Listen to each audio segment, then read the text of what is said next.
আসসালামু আলাইকুম ওরহমতুল্লাহ। পৃথিবীর একমাত্র মানুষ হজরত নূহ আলাইসাল্লামের পুত্র শাম, যিনি পৃথিবী থেকে বিদায় নেওয়ার পর পুনরায় জীবিত হয়ে হজরত আজরাইল আলাইসাল্লামের ভয়ঙ্কর চেহারার বিবরণ দিলেন। পুরো ঘটনাটি জানলে আপনার অন্তরাত্মা কেঁপে উঠবে।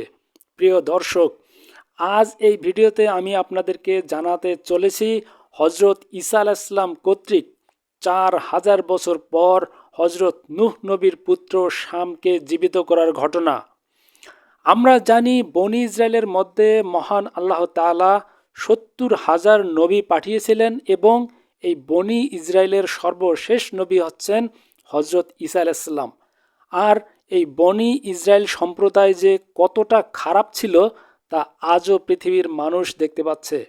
হজরত ঈসা আলাইসাল্লাম যখন বনি ইসরায়েলের লোকদেরকে আল্লাহ তাআলার একত্ববাদের দাওয়াত দিলেন, তখন বনি ইসরায়েলের লোকেরা বলল, হে ঈসা, আমরা তোমার কথার উপর ঈমান আনতে পারি, তবে আমাদের একটা শর্ত আছে।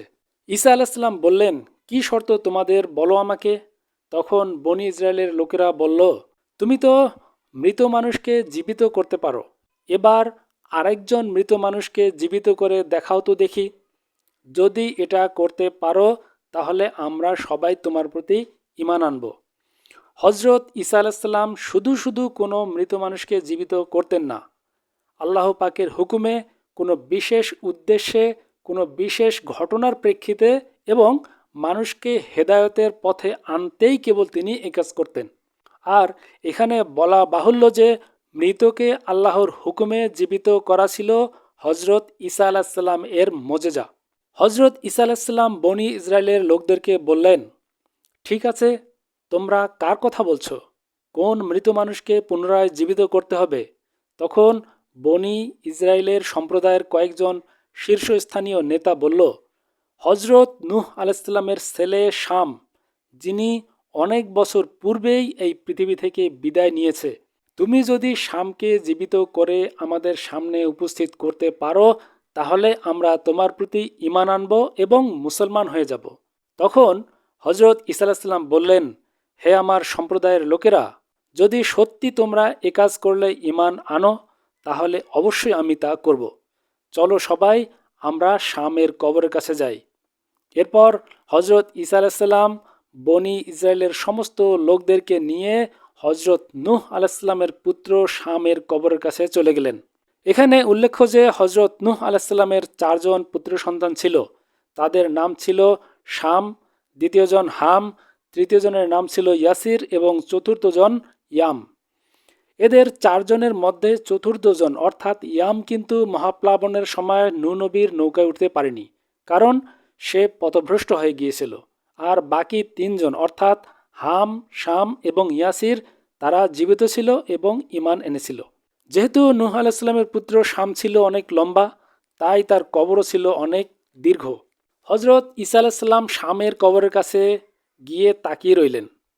তখন বনি ইসরায়েলের লোকেরা তাকে বলল, হে ঈসা, তুমি কি পৃথিবীর এত লম্বা একজন মানুষকে জীবিত করতে পারবে? তখন ঈসা আলাইসাল্লাম আল্লাহর হুকুমে কবরের পাশে গিয়ে ডাক দিলেন, কুম্বি ইজনিল্লাহ, হে শাম ইবনে নূহ, তুমি আল্লাহ পাকের হুকুমে কবর থেকে বের হয়ে এসো। এ কথা শোনার সাথে সাথে কবর প্রচণ্ড এক শব্দে কেঁপে উঠল। এ দৃশ্য দেখে কয়েকজন লোক সেখান থেকে ভয়ে পালিয়ে গেল, আর বাকিরা সেখানে সাহস নিয়ে দাঁড়িয়ে রইল। ঈসা আলাইসাল্লাম বললেন, হে শাম, উঠো, কবর থেকে বেরিয়ে এসো। এরপর শাম তার বিশাল দেহ নিয়ে কবর থেকে জেগে উঠলেন। প্রথমে তার মাথা বেরিয়ে আসলো এবং শাম কথা বলতে বলতে সোজা হয়ে দাঁড়িয়ে গেলেন। আল্লাহু আকবার। প্রিয় দর্শক, একবার ভেবে দেখুন, বনি ইসরায়েল নবীদের কাছ থেকে কত চাক্ষুষ মোজেজা দেখেছেন, কিন্তু তারপরও তারা আল্লাহর প্রতি ঈমান আনেনি।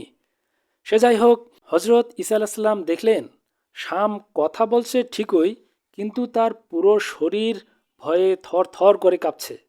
এই অবস্থা দেখে হজরত ঈসা আলাইসাল্লাম শামকে বললেন, হে শাম, কি হয়েছে তোমার?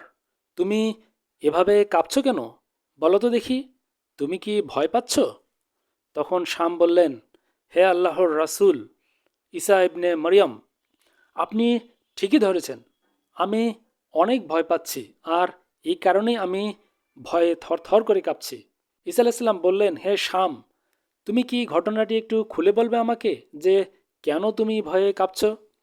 আমরা তো জানি তুমি বিশ্বাসীদের অন্তর্ভুক্ত ছিলে, শুধু তোমার ভাই ইয়াম ব্যতীত তোমরা যে বাকি তিন ভাই, হাম, ইয়াসির আর তুমি, তাহলে তুমি কেন এত ভয় পাচ্ছ?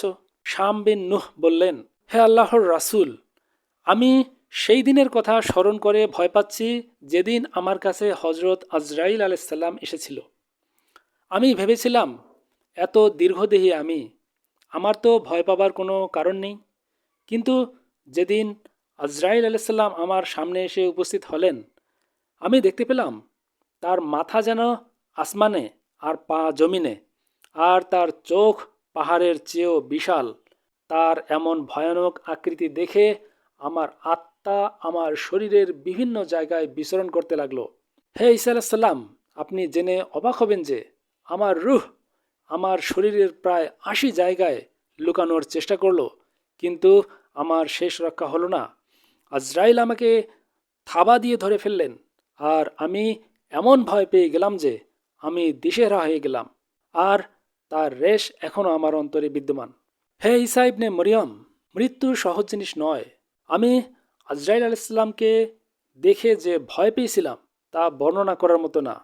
তখন ঈসা আলাইসাল্লাম বললেন, হে শাম, আমি বুঝতে পারছি তুমি কেন ভয়ে কাঁপছো, কিন্তু আমি দেখতে পাচ্ছি তোমার চুল দাড়ি সাদা হয়ে গিয়েছে। এটা কিভাবে হলো? আমি তো জানি অতীতের নবী রাসূলদের চুল দাড়ি সাদা হতো না। তোমার বাবা হজরত নূহ ১৪০০ বছর পৃথিবীতে বেঁচে ছিল। ৯৫০ বছর তিনি মানুষকে হেদায়েতের পথে ডেকেছেন। বাদশাহ জুলকারনাইন ১৬০০ বছর পৃথিবীতে বেঁচে ছিল। এছাড়াও পৃথিবীর প্রথম মানব হজরত আদম আলাইসাল্লাম ১০০০ বছর পৃথিবীতে জীবিত ছিলেন, এবং আরও অনেক নবী রাসূল পৃথিবীতে শত শত বছর বেঁচে ছিলেন, কিন্তু তাদের কারোরই তো চুল কিংবা দাড়ি সাদা হয়ে যায়নি। তাহলে তোমার এরকম হলো কি করে? উত্তরে তখন শাম বলল, হে আল্লাহর রাসূল, আমার চুল দাড়ি কালোই ছিল, কিন্তু আপনি যখন আমার কবরের কাছে এসে আমাকে ডাক দিয়ে বললেন, কুম বি ইজনিল্লাহ, হে শাম, কবর থেকে উঠে এসো, তখন আমার মনে হলো এই বুঝি কিয়ামত শুরু হলো। আমার মনে ভয় লাগলো, এই বুঝি হাসরের ময়দানে আমাকে দাঁড়াতে হবে। কিভাবে আমি আল্লাহর কাছে হিসেব দেব? আমার পাপের হিসাব, আমার জীবনের হিসেব আমি কিভাবে দেব? এই ভয়ে আমার চুল দাড়ি সব সাদা হয়ে গিয়েছে। হে আল্লাহর নবী, শুধু ঈমান আনাই যথেষ্ট নয়, শুধু মুসলমান হওয়াই যথেষ্ট নয়, তার সাথে নেক আমল করা অতীব জরুরি। তা না হলে মৃত্যু এবং কবর আমাদের কাউকেই শান্তিতে থাকতে দিবে না। একথা বলে শাম আল্লাহর হুকুমে পুনরায় কবরে চলে গেলেন। প্রিয় দিনী ভাইরা, অনেকেই মনে করেন যে কেয়ামত এবং হাসরের পরেই শুধুমাত্র শাস্তি হবে, কিন্তু বদকার মানুষের শাস্তি কবরের জীবন থেকেই শুরু হবে। আর এই কথা পবিত্র কোরআন এবং হাদিস দ্বারাও প্রমাণিত। মহান রব্বুল আলামিন পবিত্র কোরআনে এ ব্যাপারে সূরা আল মুমিনুনের ৪৫ এবং ৪৬ নম্বর আয়াতে বলেছেন, ফেরাউন আর তার অনুচরদের শোচনীয় আযাব গ্রাস করে ফেলল। কবরে সকালে এবং সন্ধ্যায় তাদের সামনে আগুন পেশ করা হয়, আর যেদিন কিয়ামত সংঘটিত হবে সেদিন আদেশ করা হবে, ফেরাউন ও তার অনুচরদের কঠিনতর আযাবে দাখিল করো। আল্লাহু আকবার। প্রিয় দর্শক, কবর আযাব থেকে রক্ষা পেতে হলে আমাদেরকে কোরআন এবং সুন্নাহকে আঁকড়ে ধরতে হবে। আল্লাহর রাসূল সাল্লাল্লাহু আলাইহি ওয়াসাল্লাম বলেছেন, তোমাদের মধ্যে কেউই পথভ্রষ্ট হবে না যারা দুটি জিনিসকে আঁকড়ে ধরবে। এক হচ্ছে কিতাবুল্লাহ, আর দ্বিতীয়টি সুন্নতে রাসূলুল্লাহ। পরিশেষে আপনাদেরকে বলতে চাই, শুধুমাত্র লা ইলাহা ইল্লাল্লাহু মুহাম্মাদুর রাসূলুল্লাহ এই সাক্ষ্য দিয়েই সারা জীবন দিন বিরোধী কাজ করলে আপনি জান্নাতে চলে যাবেন, এমন ধারণা ভুল। শুধুমাত্র ঈমান আনলেই হবে না, তার সঙ্গে নেক আমল করাটা অত্যন্ত জরুরি যদি আপনি জান্নাতে যেতে চান। মহান আল্লাহ তাআলা আমাদের সবাইকে তৌফিক দান করুন। আমিন।